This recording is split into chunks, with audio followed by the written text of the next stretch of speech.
पीछे देखना सीढ़ी में गिर जाओ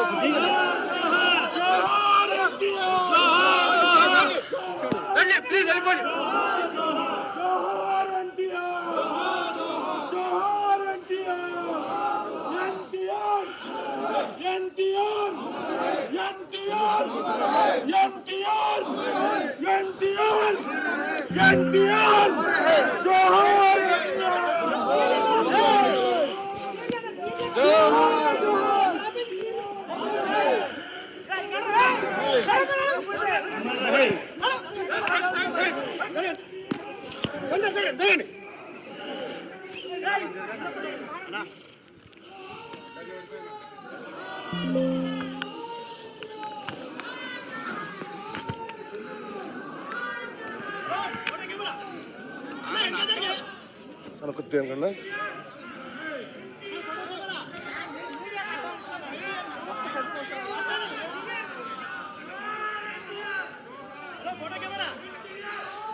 ध्यान कर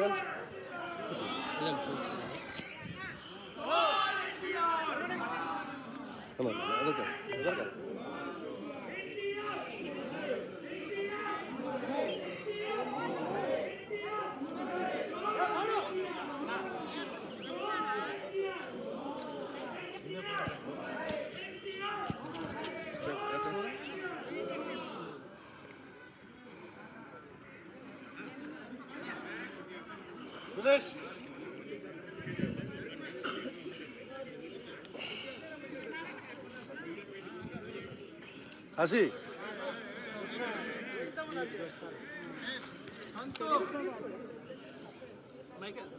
సార్కి మళ్ళీ తీసుకోయే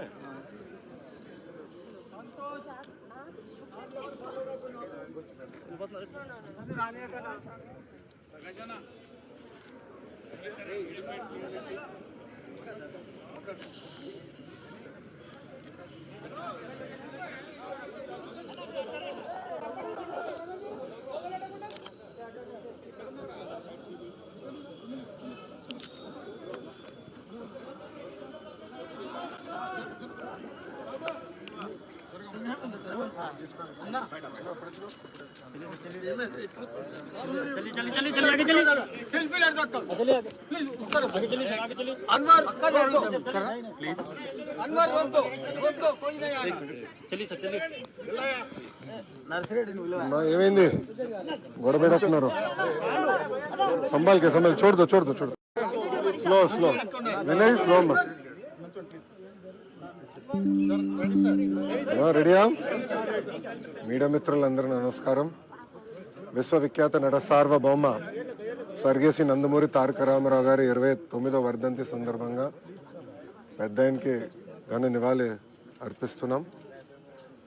ఎన్టీఆర్ అనేది కేవలం 3 అక్షరాలు కాదు, ఒక ప్రభంజనం. అటు సినిమా రంగంలో కానివ్వండి, రాజకీయాల్లో కానివ్వండి ఆయన నంబర్ 1గా నిలిచిన వ్యక్తి. సినిమాలో మనం ఒకసారి చూస్తే, ఆయన చరిత్రగానే ఒకసారి చూస్తే అన్ని రకాల సినిమాలు ఆయన చేశారు. ఒక మార్క్ అనేది నిలబెట్టారు. దాని తర్వాత రాజకీయాల్లోకి వచ్చిన తర్వాత కేవలం 9 నెలల్లో ఒక ప్రభంజనం సృష్టించి తెలుగుదేశం పార్టీని అధికారంలోకి తీసుకొచ్చిన వ్యక్తి అన్నా ఎన్టీఆర్.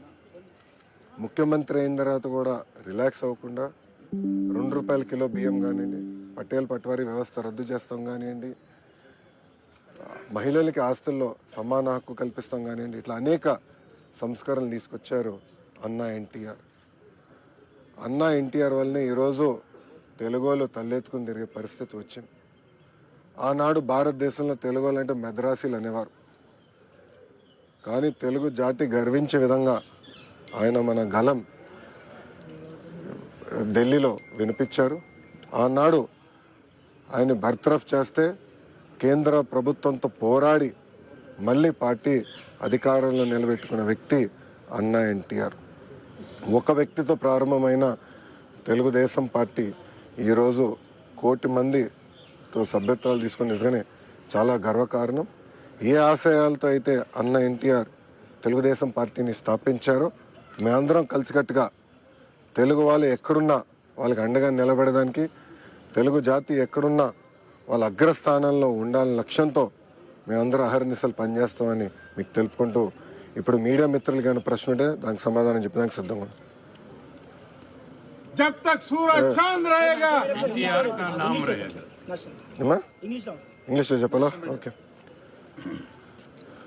టుడే ఈజ్ అన్నా ఎన్టీఆర్స్ 29th వర్ధంతి.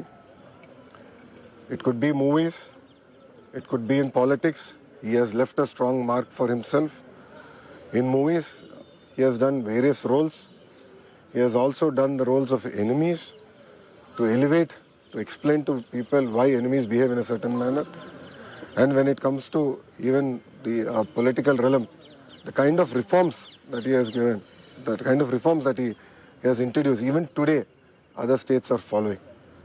And if you look at it back then, in terms of food security, giving women equal rights in assets, giving power at a very subsidized price to farmers, the irrigation projects that he has done, even today they all stand as a testimony for his vision, his commitment for the people of Telugu speaking states.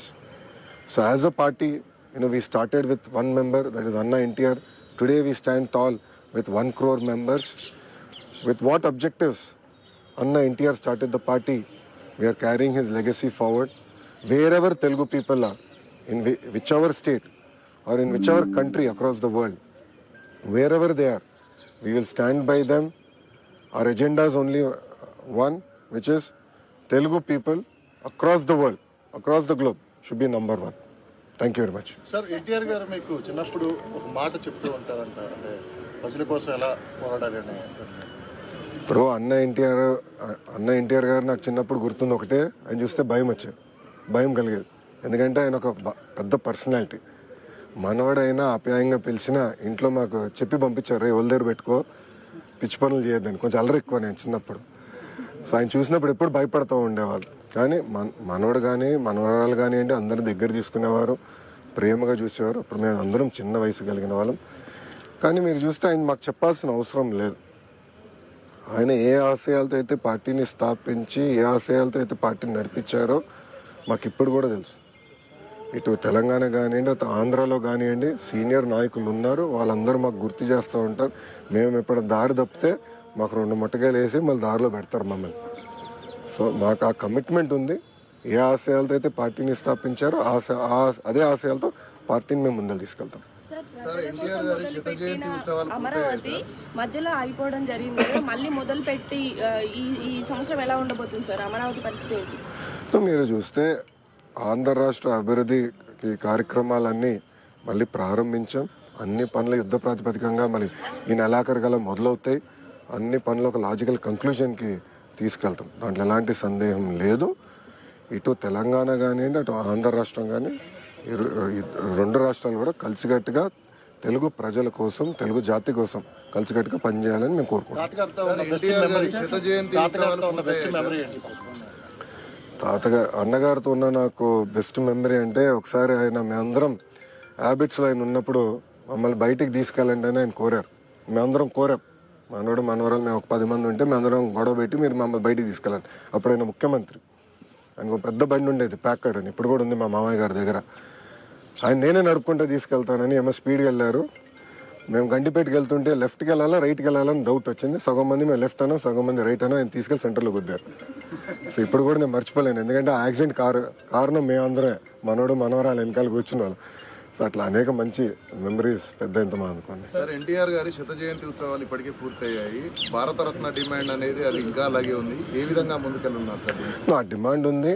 మా జాతీయ అధ్యక్షులు గారు చంద్రబాబు నాయుడు గారు దానిపైన స్పష్టంగా ఈరోజు కూడా మాట్లాడతారు. ఆ డిమాండ్ ఉంది. మేము కేంద్ర ప్రభుత్వంతో కూడా మాట్లాడుతున్నాం. తప్పనిసరిగా అన్న ఎన్టీఆర్కి భారత రత్న ఇస్తారని మేము ఆశిస్తున్నాం. మీరు చూస్తే ఈరోజు తెలుగుదేశం పార్టీ ఎన్డీఏలో చేరిక అన్కండిషనల్, ఎన్నికల ముందలు చేరాం.